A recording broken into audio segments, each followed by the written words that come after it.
you would grab a Bible, open with me to the first Psalm. Psalm 1 is where we'll begin. In Psalm 1. Let me get all settled here.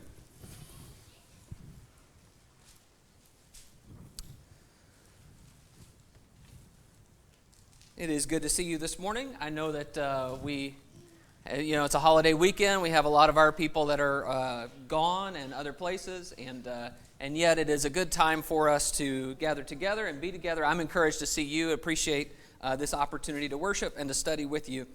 This study that we're about to go through is one of those studies. From time to time, there are things that strike you about a text or an idea that you may have looked at a number of times in the past.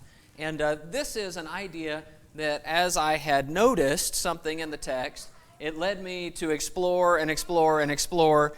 And then I thought, you know what, I need to talk about that and let you guys know. And so as we look through this, it may be something that's a little different from what you have ever heard about this, or something that might be something you've not noticed before. And yet I wanted to kind of show you what I found. Hey guys, look at what I found. This is something pretty cool. So with that in mind, I want to read with you Psalm 1, verses 1 and 2.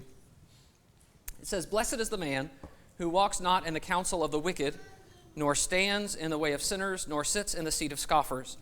But his delight is in the law of the Lord, and on his law he meditates day and night."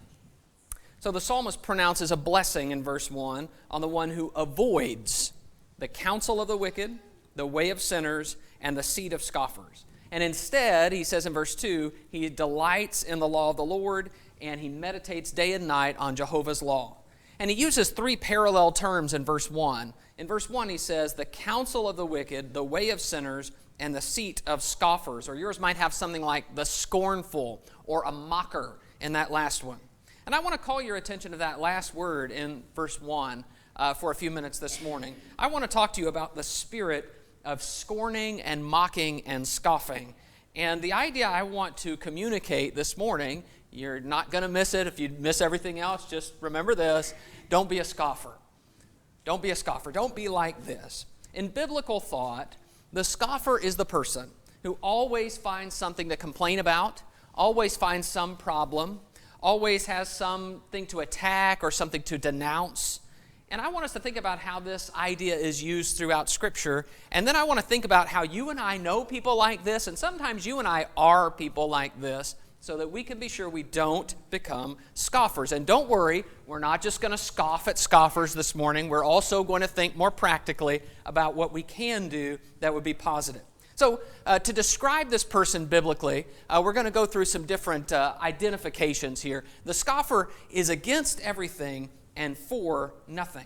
So in verse 1, it describes it as the seat of scoffers. What is a scoffer? A scoffer's joy, a scoffer's passion is to scoff, which is to point out the flaws in someone else. They always have something negative to say. In any situation, they can find what's not perfect. They see the thorn on every rose. They see the cloud on every sunny day. There it is. This is why this is not as good as everybody else seems to think it is. And so the scoffer often gets an audience.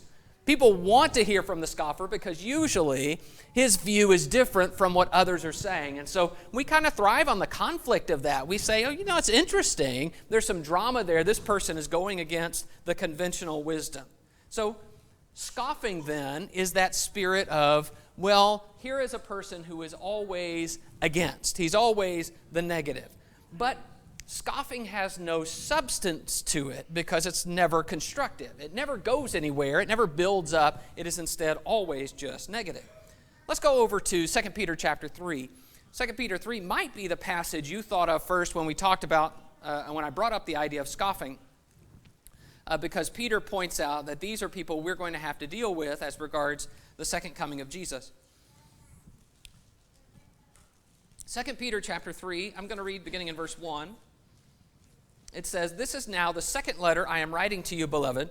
In both of them I am stirring up your sincere mind by way of reminder that you should remember the predictions of the holy prophets and the commandment of the Lord and Savior through your apostles, knowing this first of all, that scoffers will come in the last days with scoffing." Isn't that funny? Scoffers will come with scoffing. It's what they do. "Following their own sinful desires. They will say, where is the promise of his coming? For ever since the fathers fell asleep, all things are continuing as they were from the beginning of creation. So it's an example in verse 4 of what their scoffing sounds like.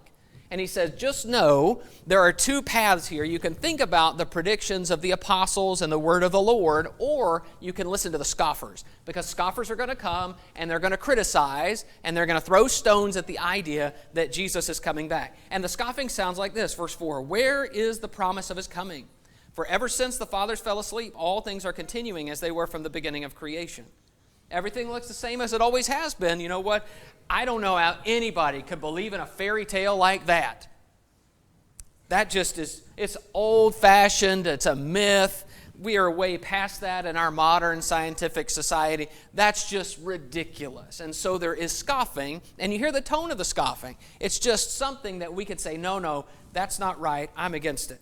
So the viewpoint here doesn't promote anything. Did you notice that? It doesn't go anywhere.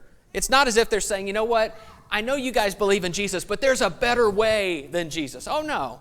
No, it is just casting doubt on what Jesus has promised. So there's nothing about it that is pro. It is only anti. For many years, I have been a debater. I was a debater in high school, in college, and even now still dabble some in debate, although I don't really enjoy religious debate for reasons I'll tell you about in another time.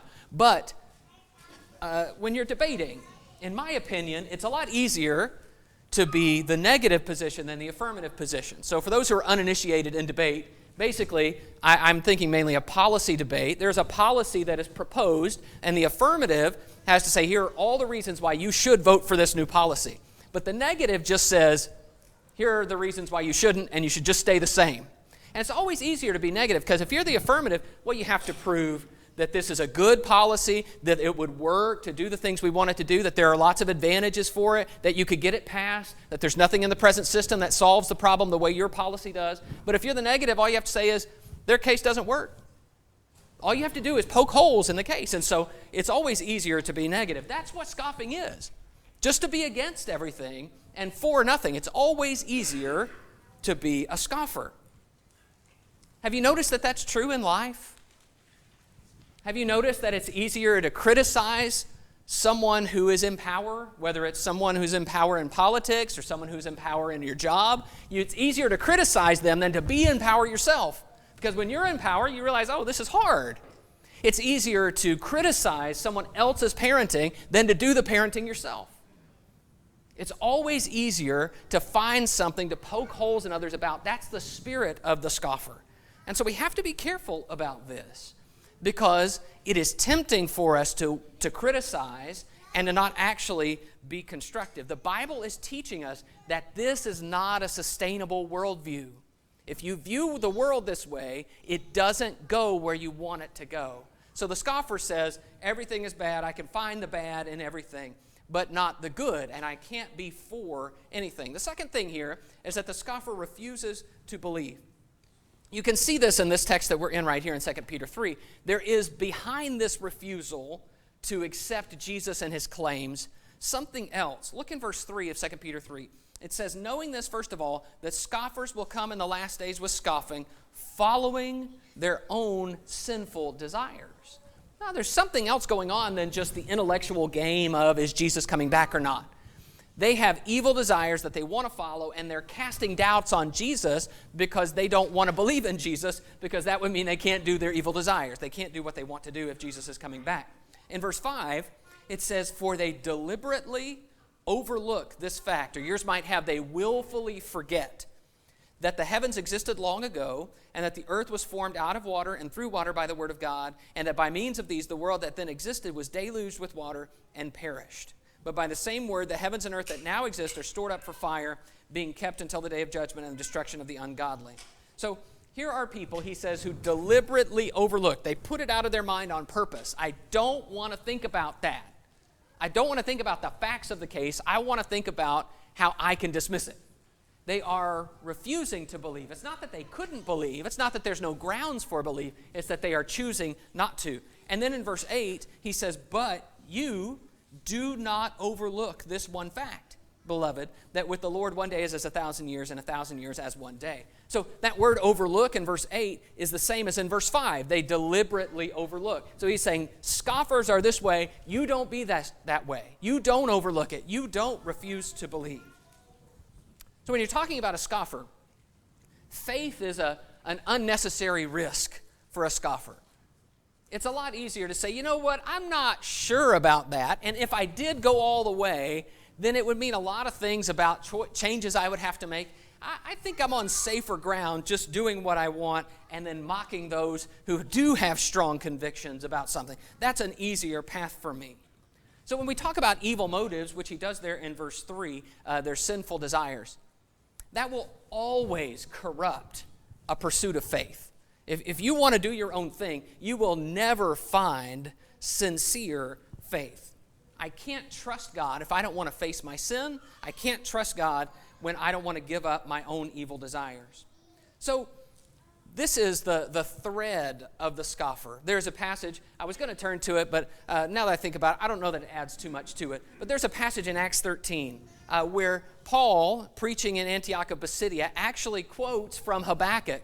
And the passage says, watch out, you scoffers, I will do a work in your day that you would not believe, though it were told to you. And it's fascinating to me that there are people who hear a message that is absolutely believable, and yet there is something that stops them. They are scoffers because they refuse to believe even when they're told. So the search for truth is compromised. I'm not ready for that. So the search for truth is compromised. Proverbs 14 and verse 6, this is what I thought was going to come up on the board, but it didn't, because whoever made the PowerPoints needs to be fired. But Proverbs 14 and 6, a scoffer seeks wisdom in vain, but knowledge is easy for a man of understanding. A scoffer seeks wisdom in vain, but knowledge is easy for a man of understanding. Do you hear it? He seeks wisdom, he's after something, but he doesn't get there. Why? Well, there's something missing that is internal, compromising the spirit in which they are seeking truth. So, probably the idea here is that a scoffer is just too proud to listen, to understand, to submit, to trust. So if we don't understand it, then we just make fun of it. And we just say, oh, that's stupid. No one should believe that. It's ridiculous. And so our words become stronger as our determination not to pursue it, not to understand it, grows stronger. Very often, and I want to point this out before we move on from this, I have heard this a lot, and a lot of people say these kinds of things in our time. Many scoffers will tell you that if they just had more evidence, if there was just clearer evidence, if God would just do blank, then they would believe. And they argue that whatever evidence they have is insufficient, and then they'll tell you exactly what evidence they would need or require before they would come to faith. The sketches of the scoffer here, though, show us that it's not the evidence that's the problem. The problem is when you have a heart that doesn't want to believe, no amount of evidence will ever convince. It's not possible to convince someone who doesn't want to believe. It just won't work. Instead, there has to be a spirit that says, I want to believe. I seek the truth. So let me be clear here, and I want to be clear, and I want everyone to be on my page. I'm not saying that if somebody chooses not to believe, that they automatically have evil motives. I am not saying that asking for evidence is a sign that there is an evil attitude at heart. I am also not saying that we shouldn't question and reconsider our beliefs and challenge what we think and make sure it is true. Here's what I am saying. I am saying that Scripture warns us that we can reach a point of skepticism. And when we are so skeptical at this point, we refuse to believe. It is no longer about honestly looking. It is no longer about what evidence is there. It is instead that we are scoffers, and we are determined and committed to our scoffing. The third thing is, the scoffer thrives on conflict. Let's go to the book of Proverbs. Proverbs chapter 24.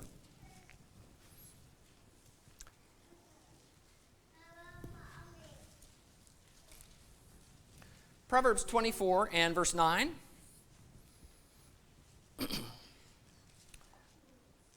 Proverbs 24:9, the devising of folly is sin, and the scoffer is an abomination to mankind. That means nobody likes him. He's an abomination to mankind. Why? Well, it's in part because, as we'll see in these passages we're about to look at, it's in part because he does damage to people and to relationships. But I also think it's in part because he has a shtick that gets old. People get tired of it. Don't you have people in your life that their negativity and cynicism just wears you down? And that over time you just say, I've just had enough. The scoffer, he says, is an abomination to men. Turn the page over to Proverbs 22. Proverbs 22 and verse 10. Proverbs 22:10. Drive out a scoffer and strife will go out, and quarreling and abuse will cease. All right, get rid of the scoffer, you get rid of the fighting. No more quarrels, no more abuse. Now, of course, that's not literally true. We can still fight with other people that are not necessarily scoffers. But you get his point, right? The point is, conflict follows these kinds of people because they are constantly sowing discord. It is destructive in relationships. Go over to Proverbs 29. Proverbs 29, verse 8. Proverbs 29 and verse 8 says, scoffers set a city aflame, but the wise turn away wrath. All right, setting a city aflame, whatever we might say, is not good, right? We don't want to set any cities aflame. He's saying that's what scoffers do. They create conflict. And so I want to put this together for you. The nature of the connection here between scoffing and conflict is not hard.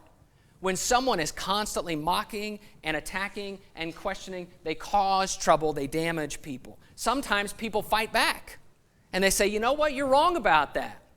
You shouldn't be talking that way. This isn't right. And so we stand up to the scoffer, and then what happens? Well, there is conflict, and only when you get rid of the scoffer, he says, will there be peace again. But these verses also seem to show that the scoffer thrives on conflict. This is what he wants. In fact, I believe very often people with this spirit begin to define themselves by the conflict. That I'm not really doing my job unless I'm making people mad at me about the positions that I hold. So I'm doing well when I'm having lots of arguments and causing lots of trouble. Some people are contrarian thinkers, and that's okay. In fact, sometimes I like to fashion myself a contrarian thinker. And you may have noticed, I don't always think the way everybody else thinks. You may have noticed that from the things that I say sometimes. I'm not saying, and I don't think these passages are saying, that it's wrong to have an odd opinion. It's wrong to ask questions about things. These verses are showing us that sometimes our spirit about issues causes damage to other people. It causes trouble. Not everybody is ready to be constantly pushed and mocked. Not everyone is ready for that. There is damage.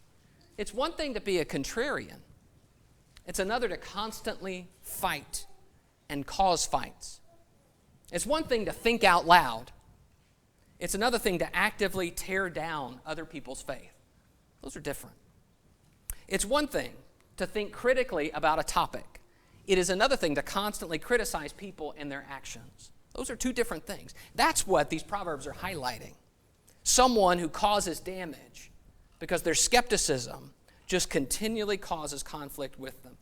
One man wrote about the scoffer, his mischief is not the random damage of the fool. You know, the fool in Proverbs is famous. Not the random damage of the fool, but the deeper damage of the debunker and the deliberate troublemaker.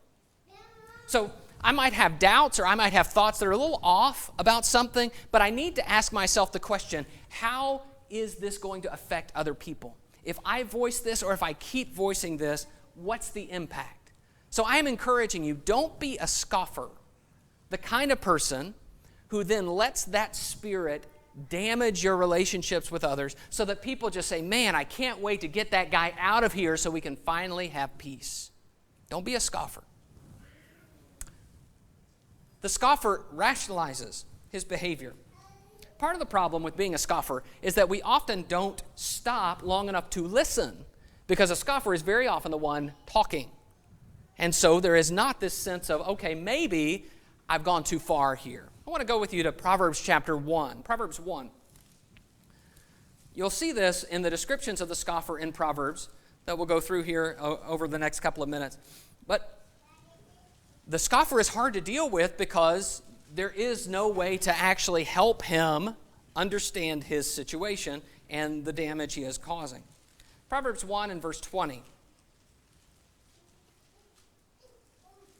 Proverbs 1 and verse 20. Wisdom cries aloud in the street. In the markets she raises her voice. At the head of the noisy street she cries out. At the entrance of the city gate she speaks. How long, O simple ones, will you love being simple? How long will scoffers delight in their scoffing, and fools hate knowledge? If you turn at my reproof, behold, I will pour out my spirit to you. I will make my words known to you. Because I have called and you refuse to listen, have stretched out my hand and no one has heeded, because you have ignored all my counsel and would have none of my reproof, I also will laugh at your calamity. I will mock when terror strikes you. I think that's ironic there, that wisdom becomes the mocker of the mocker. That, you mocked at my words, and now I will scoff or mock at you. But verse 22 is the key there. Verse 22, how long, O simple ones, wisdom asks, will you love being simple? How long will scoffers delight in their scoffing? So here is wisdom, careful, danger, and yet the scoffer says, come on. He refuses to listen. He thinks he gives wisdom. He does not think he needs to receive it. This is the problem with scoffing. There is no moment where we say, you know what, it's time for me to learn instead of just criticizing. It's time for me to shut my mouth. This may be a situation I've never encountered before. There may be more to the situation than I know of.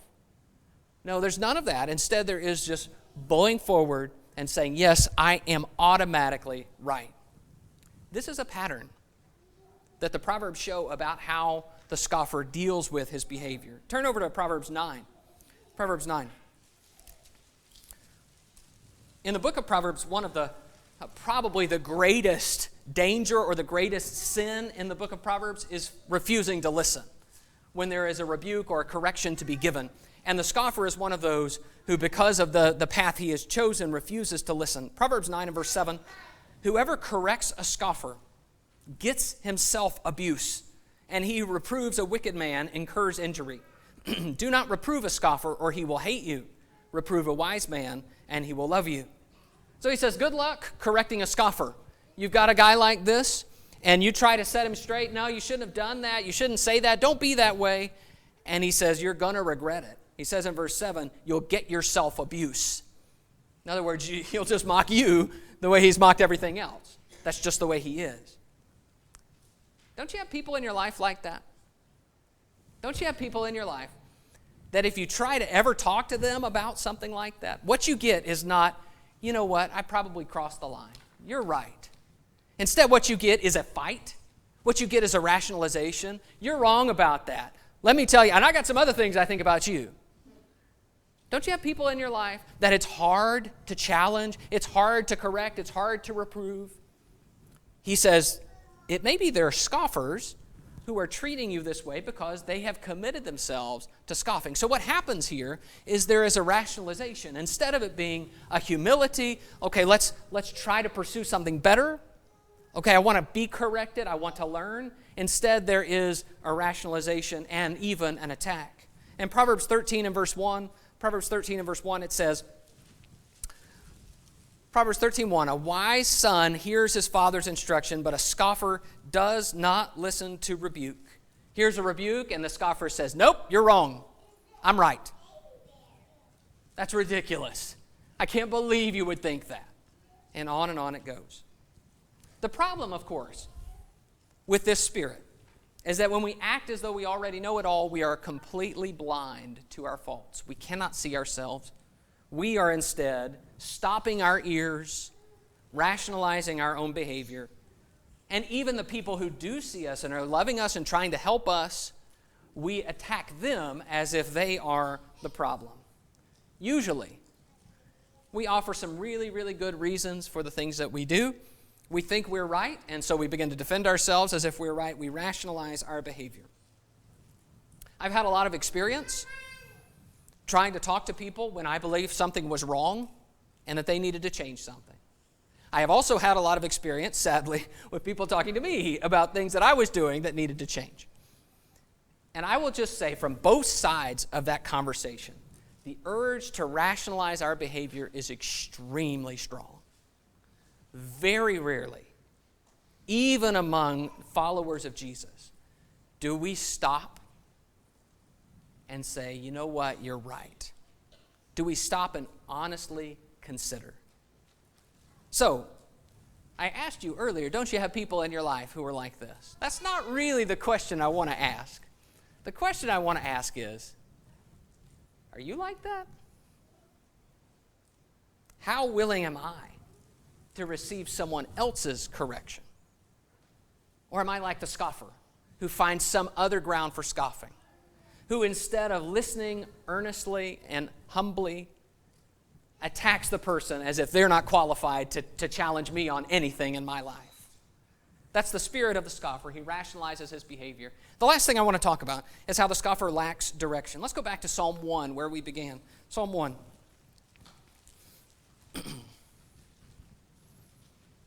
And then we'll be done scoffing at the scoffer, and we'll try to do something instructive here. Psalm 1 and verse 1. Blessed is the man who walks not in the counsel of the wicked, nor stands in the way of sinners, nor sits in the seat of scoffers. But his delight is in the law of the Lord, and on his law he meditates day and night. He is like a tree planted by streams of water that yields its fruit in its season, and its leaf does not wither. In all that he does, he prospers. The wicked are not so, but are like chaff that the wind drives away. So look at the difference there. Do you see it? The two different paths?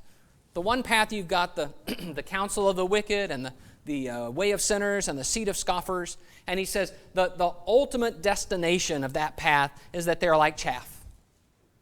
No permanence, no fruit.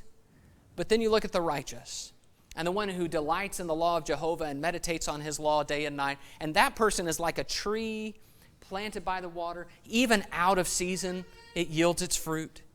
It is always what God wants it to be. There is a permanence there. There is a fruitfulness there. What he is getting at here is the way of the wicked, which is also, by the way, the seat of the scoffer. It doesn't go anywhere. What it is merely the set of excuses we use for doing whatever we want and dismissing any idea or any person who is going to try to challenge our desire to do what we want. That's the bottom line. And that is not a sustainable direction for life. We feel convinced that we can out-argue somebody or that we have our reason to do the things we want to do.